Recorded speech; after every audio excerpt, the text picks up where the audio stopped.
জয় শ্রীকৃষ্ণ। আমার ফেভারিট মাশরুমের আজকে নতুন একটা রেসিপি ট্রাই করেছিলাম। তার জন্য মাশরুমগুলো ভালো করে ধুয়ে কেটে নিয়েছিলাম।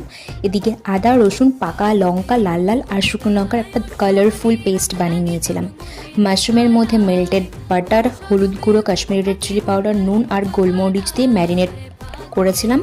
তারপর কড়াইয়ের মধ্যে তেল দিয়ে জিরে ফোড়ন দিয়ে কুচিয়ে রাখা পেঁয়াজগুলো দিয়ে কিছুক্ষণ ভাজার পর অ্যাড করে দিয়েছিলাম পরিমাণ মতো নুন, হলুদ গুঁড়ো আর কাশ্মীরি রেড চিলি পাউডার।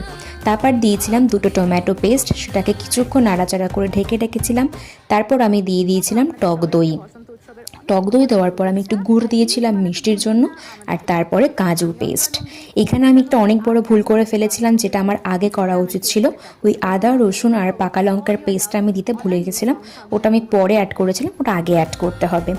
আর তারপরে দিয়েছিলাম ভাজা জিরে আর ধনে গুঁড়ো দিয়ে ভালো করে মশলাটা কষিয়েছিলাম, তেল ছাড়া অবধি ওয়েট করেছিলাম।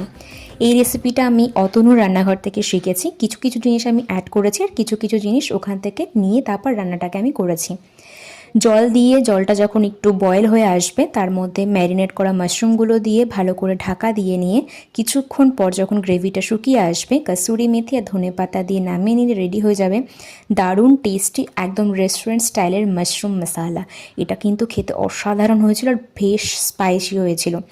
মাশরুমটা কিন্তু স্পাইসি খেতে ভালো লাগে। এত টেস্টি।